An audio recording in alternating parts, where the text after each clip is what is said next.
Russia's invasion of Ukraine has now been ongoing for 37 days. As the conflict rages on, nearly a quarter of all Ukrainians have been forced to flee their homes, over 4 million of whom have crossed into neighboring Poland, Moldova, Romania, Hungary, and Slovakia. The result has been a European humanitarian crisis on a scale not seen since the horrors of World War II. For Capital Crossfire, I'm Willow Hasson. Thank you for joining us as we continue our special coverage on the crisis in Ukraine. Russian and Ukrainian officials met in Istanbul this past Tuesday for the first face-to-face peace talks in 2 weeks. Capital Crossfire's Charlie Kirk has more on these peace talks and how the rest of the world is reacting. Charlie? Thanks, Willow. As the Russian invasion of Ukraine continues to escalate, new developments are taking shape that have the potential to drastically impact the trajectory of the conflict. Following peace talks between the two countries in Turkey, Russian military forces agreed to drastically reduce attacks in Kiev and Chernihiv, according to the Washington Post. Yet Ukrainian officials have made clear that no such change has occurred. The Post further reports that Chernihiv's governor claimed Russia spent the whole night striking. Meanwhile, the United States has recently pledged several efforts to aid Ukraine's war efforts.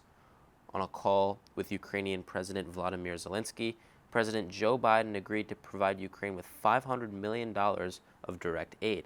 This comes after an NBC poll released Sunday showed Biden's approval ratings at their all-time low since the onset of his presidency. Whether such a decision will bolster his approval rating ahead of the upcoming midterm elections, only time will tell. Back to you, Willow. Thanks, Charlie. Joining us today to discuss these events are Colin Cleary, a former U.S. Foreign Service officer who worked with the U.S. diplomatic missions in Moscow and Kiev, and also served as the director of the U.S.'s energy diplomacy in Europe. Megan Stack, an award-winning war correspondent who has reported from 6 of the 7 continents and published a number of pieces in 1843 and the New York Times. And Michael Purcell, a retired Marine Corps lieutenant colonel who has focused much of his career on Eurasian security issues and the Russian military apparatus. Thank you all so much for joining us today. Thank you for having us. Good to be here. To start off, there's been a lot of talk that Putin may push past Ukraine and look to reunite some of former Soviet republics. However, several of these are NATO allies today. All you have experience working in Russia and around Russians. What do you think Putin's plan is here, and why do you think he's doing this? We can start off. Who wants to go I'll first? jump in, and just since I'm sitting first, thank you very much, Willow, for the introduction. I would say clearly that Putin would love to aspire to threatening the NATO members, but I think he has a problem before him ahead of that, and that is trying to deal with the mess that he's created in Ukraine. So before he can get to that, which may be his aspiration to intimidate bordering NATO countries, he's got to deal with the disaster that he's created for himself and find a way out of it. It doesn't look like any of his aims are achievable, and then what does he do? So I would say that his aspirations might include that, but they're not his problem that he has designed and created are going to keep that at bay for the moment. Yeah, I mean, absolutely. I agree with that. Putin is definitely, for many years, has said that the collapse of the Soviet Union was a great geopolitical disaster. It's never been a secret that his dream would be, of course, to reassert influence not only in the former Soviet Union, but even in the sort of near abroad Central European countries where the Soviets had more influence. But again, I completely agree that it's just not realistic. He just has to he's in such a mess right now that it's very disturbing, and I think that we all have to be thinking about ways that we can off-ramp or that they can off-ramp so that we don't end up with a further escalation, because I actually think the situation now is quite dangerous. And I just for context, the attitudes sort of Russians in general, and certainly Putin, towards each of the countries in the former Soviet space, both former republics and in the former satellites, is unique, right? So Ukraine is a very unique case, very specific case. So when I hear sort of concerns or discussions about, well, you know, if we don't support Ukraine strongly enough, he'll move on to, I think it's enough to just talk about Ukraine. Mm-hmm. I think Putin's very clear that 1 inch in NATO, as the president talks about, is a very, very different situation. And this is a bid to keep Ukraine out of NATO for a very specific reason. And we all see the difference between the support a non-NATO partner gets and what a NATO ally would get. So this is bad enough, right? We could focus probably just on the brotherly nation of Ukraine with its strong ethnic linguistics and historical ties to Russia and to Putin's sort of cognitive state, I guess. I mean, I always think, I don't know what you two think, but I always think it's really important to look at not just what's being said and what's being sort of done in the short term, but the general trend of where things are moving. And we do have to remember that Putin has already taken the Crimean Peninsula off of Ukraine. Now he's kind of, I don't know, singled out these new breakaway republics that, you know, that he has floated. Maybe he can keep them in a peace negotiation. So even if everything off-ramps and calms down, if in the long run Putin ends up getting yet more of Ukraine, it does feel like we're still on a slower trajectory to something involving taking over Ukraine slowly and gradually through the years. So I think that, you know, I think diplomatically that's a real issue. I would just add that I think that what Putin has done in Ukraine demonstrates that the talk of concern about NATO enlargement for Ukraine was really fiction. There was no near-term prospect or even medium-term prospect for any NATO membership of Ukraine or for the deployment of NATO assets on the territory of Ukraine. And so what Putin has been saying, and if we look back at the record, you can see he denies the existence of Ukraine as a state and asserts that Russia has the right to control and essentially annex and occupy the territory. So that is really what's going on here. It's an imperial grab for Ukraine. It's not about NATO. That wasn't going to happen and wasn't in the picture. It's about an imperial design of Putin to take over a country that he asserts doesn't even exist, and that the people are one people and should be united under one rule, his rule.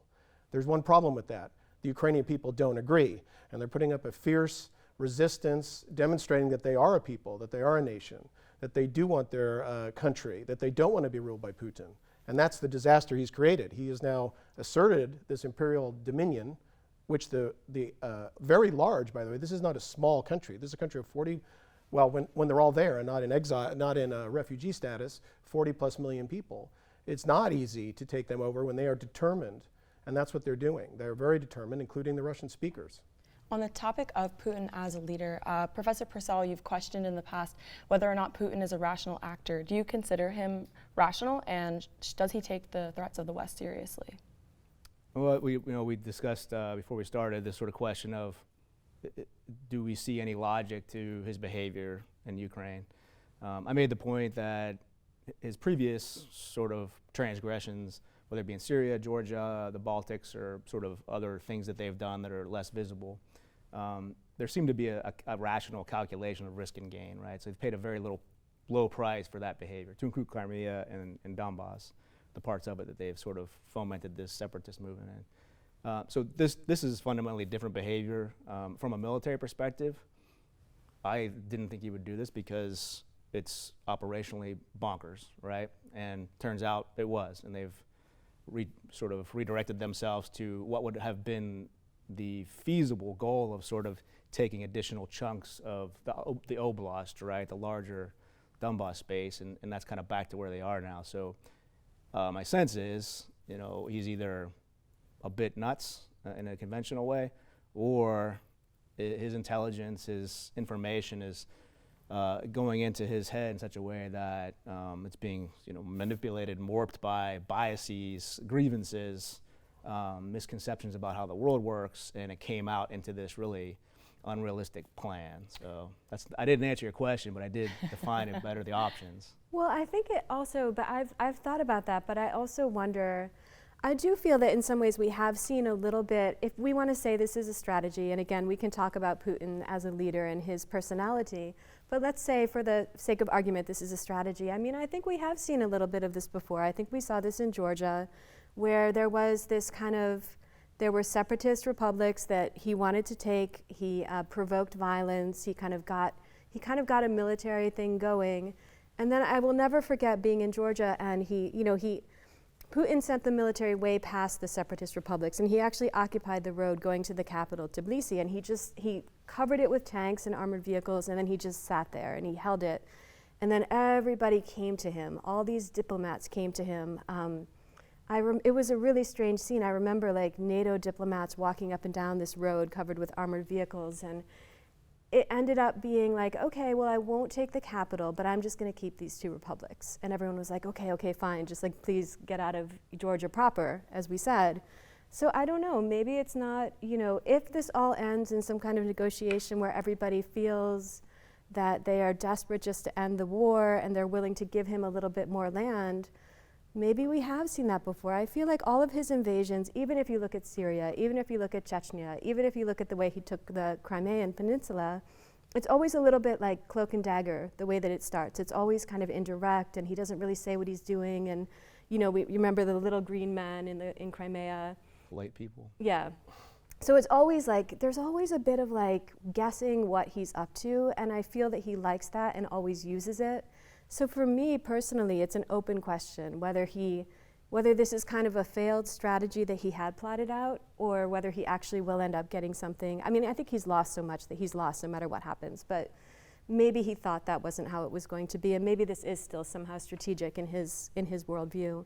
What do you guys think? I would say the difference is that here he is 22 years into his power. So all that you're describing is true. Over these decades now, he's done these things. And now he's looking at well into his third decade of power. What is he going to do historically? If you saw his victory speech in Crimea, it was very much along the lines like he's a pseudo Peter the Great. And I think he was going for it. I think he's logical if you have the assumption that Ukraine isn't a country, it belongs under Russian dominion.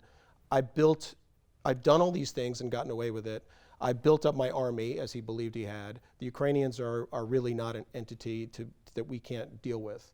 So let's go for it. Let's go for Peter the Great. Let's go for the history books. Yeah. So it is the same guy, and as a result of all those things that you've described, at the point he was, and with the assumptions he had, and he decided to go for it.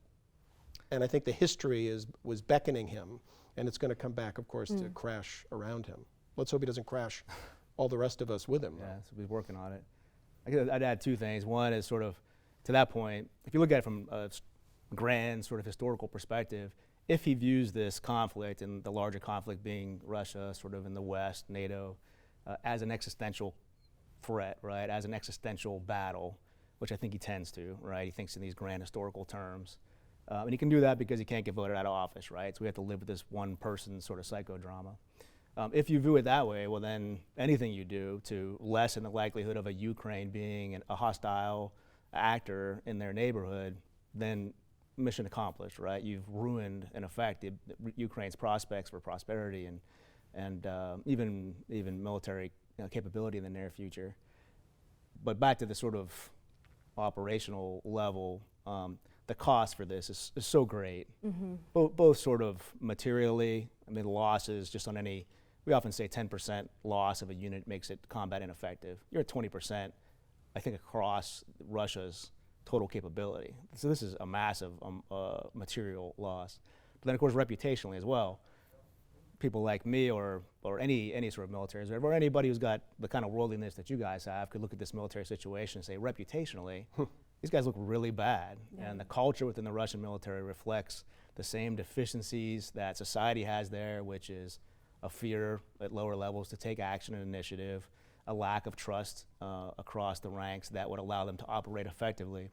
And on the contrary, you see the effects of, I would like to claim, NATO and US and our Western allies and partners on the Ukrainian way they do business. These are folks who are being innovative, all the things we talk about with entrepreneurs, they seem like battlefield entrepreneurs, right? And their spirit's high, their inventiveness is high, their resourcefulness, and they're quite flexible diplomatically, up to Zelensky's sort of interactions, pressuring us and thanking us at the same time. So it's really evidence of who's taking the right path in some ways, but the price for Ukraine is big now. To take this further to in discussion of the recent peace talks between Russia and Ukraine, I know Professor Stack, you were mentioning the breakaway territories.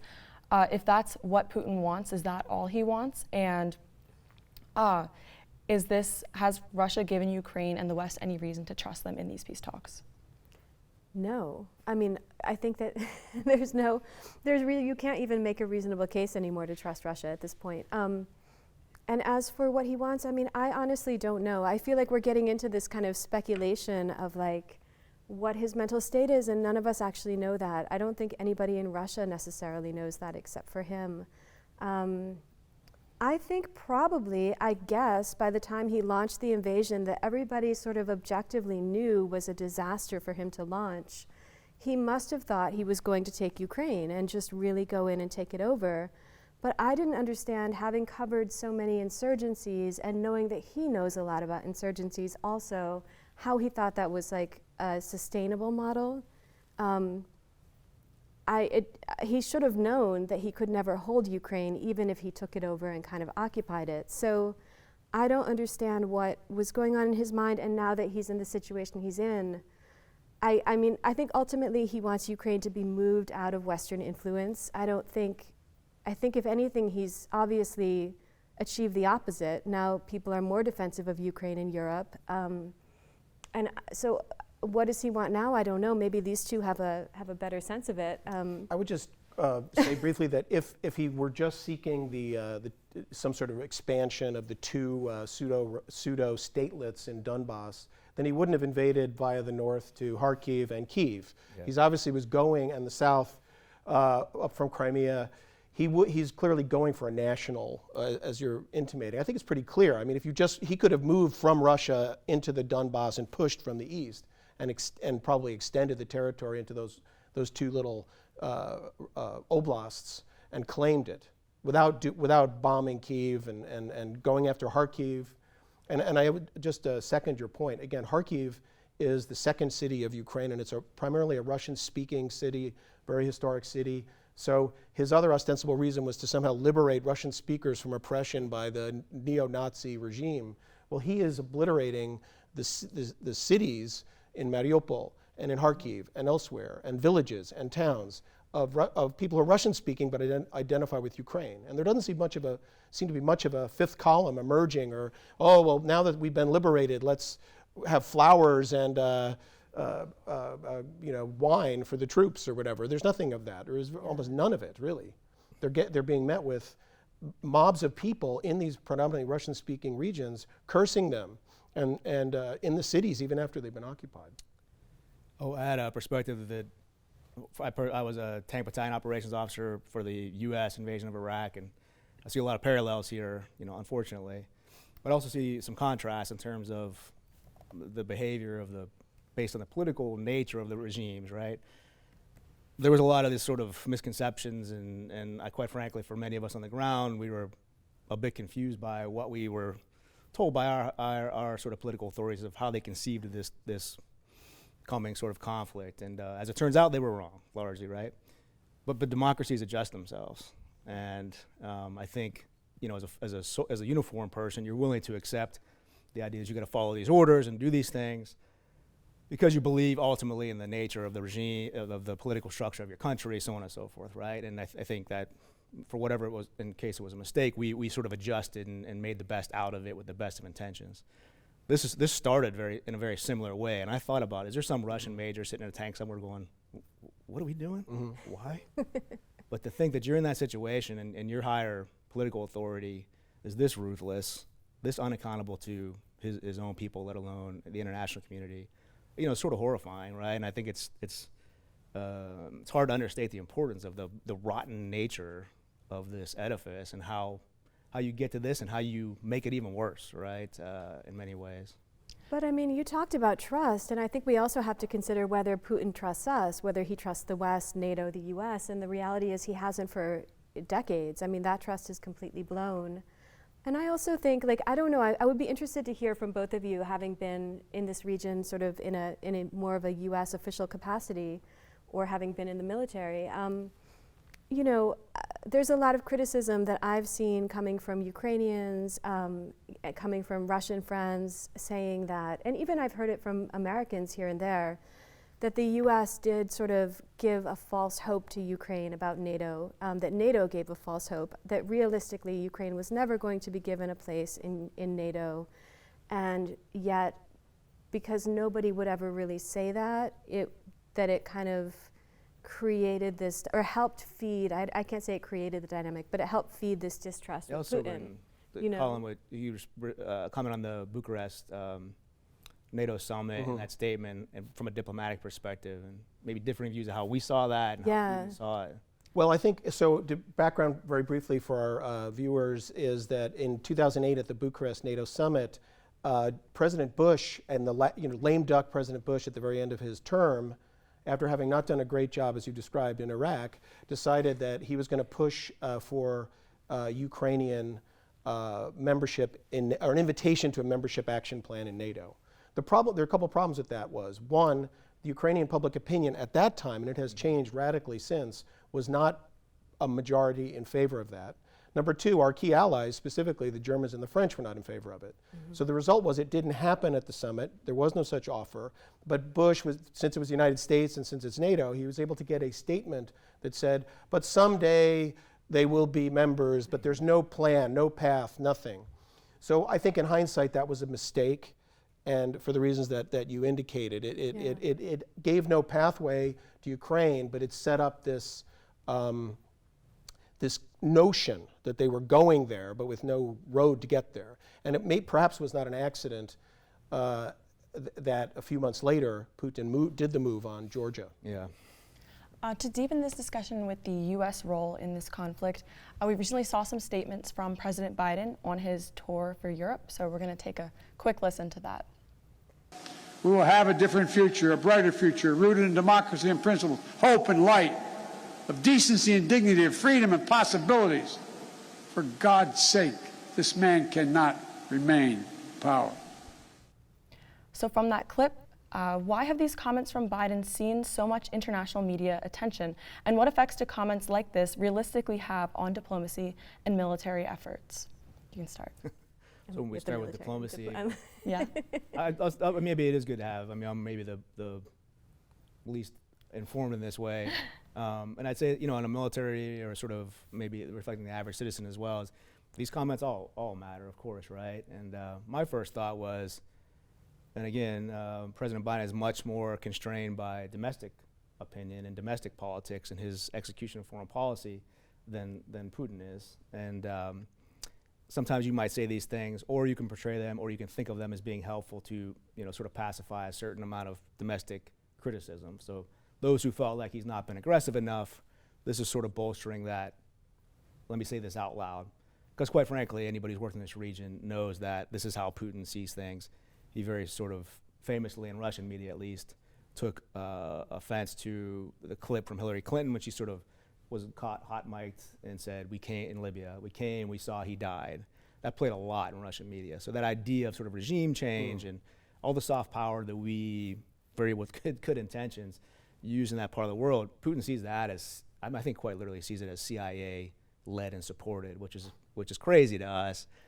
But I'm always looking to get in his perspective, and I feel like Putin already thought this anyways, and maybe this simply helps people who want to know really what our collective philosophy is, maybe not a policy, but a philosophy, that it's a positive thing that way. I mean, I guess I would only have the question, which is whether by actually saying it, and when the president says it, that is a policy statement. It's not like you can't be the president and then say something and say, well, that's not really our policy. It's like, well, no, you're the president and you said it, so it kind of sounds like it is our policy. So I guess my question, I totally agree with Michael. I don't think this is anything novel to Putin, the idea that US presidents feel this way, especially in the current situation. But by articulating it, does it somehow ramp up pressure in a way that may not be helpful? That's what I don't know. Maybe someone who's done diplomatic negotiations would have a better sense of it. Yeah, my thought would be, in agreement with you, it was a sentiment that was expressed. A lot of people might share it, but for the president to say it is another thing, and maybe that was not useful. But he was doing it in the context, not necessarily, when you talk about regime change, you're talking about actually a policy of regime change, like we did have with Saddam, where you set up you identify alternatives, and you work specifically to overthrow the government. That is not something the U.S. is at least as far as I'm aware, doing. And the overthrow of Putin, and I think this maybe is the context of Biden's remarks, has to only come from Russia itself. And the most likely vector would be the power structure within Russia that decides that this misadventure that Putin is engaged in is actually detrimental to them and to Russian interests, and that he has to go in their own interest. And there are precedents for this. In the Soviet period, Khrushchev was removed. There was a coup against Gorbachev. Beria was removed in the early Stalin times. So it's possible to have a cabal of the thing. I think it's less likely to have a mass movement of people. But I think regime change, there is no US instituted regime change. It would have to come via the results that of Putin, what he has done. So in that sense, it probably was not helpful. I think it's hard sometimes with diplomatic statements coming from the US when the relationship is already so fraught and a little bit toxic. I think even when they're very much sort of saying something that people may want to hear, the fact that it's coming from the US diplomat inherently makes it somehow counterproductive. So I think there's a little bit of that as well sometimes that comes into the Russia perception of what we're saying. That was a really interesting point. I'm glad you made it about the sort of precedent in the Russian space for the change of power. It's kind of shocking when you think back how little blood's been shed over the last 150 years or so in succession of power in a country like Russia. I'm curious, I know you have a stronger background in Asia. You know, we look at Russia and the United States or Western countries and sort of compare politically, but right, the Asian countries, China in particular, right, maybe has a better comparison of what's possible. Most Russia watchers like me say, careful what you ask for, because Putin, for all his faults, has generally been a guy who's tamped down far-right nationalism over time, and many Russian liberals will say, you know, you can have much worse, believe me. Now, it's hard to make that argument, now, yeah. right? But like, I don't know, with your Asian experiences, can you imagine alternatives or? No, I mean, my international experience in general, whether, you know, throughout different continents, I think that I'm very leery of regime change as an objective because of that, because we've seen over and over again that vacuums are very dangerous and deadly, that people may come along who are worse than the person that they're replacing, and in general, that kind of tampering has often just come back to bite the country.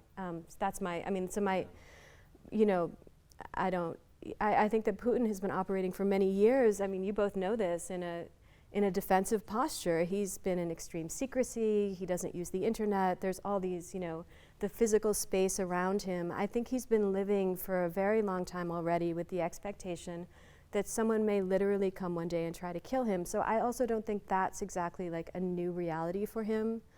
I am skeptical that there would be any kind of political formation right now in Russia that would be able to remove him in a political way. Maybe I'm wrong, that's my impression. There's certainly no evidence for it. Yeah, I don't know. And even like the behavior, like when he does these sort of like meetings with his chiefs of staff, and you can just see fear. And there's a very neo-Soviet vibe to their interactions. And so, I don't know, maybe, I don't know, I'm skeptical, but yeah, I think Putin's going to be there for a while, I would guess. Let's see.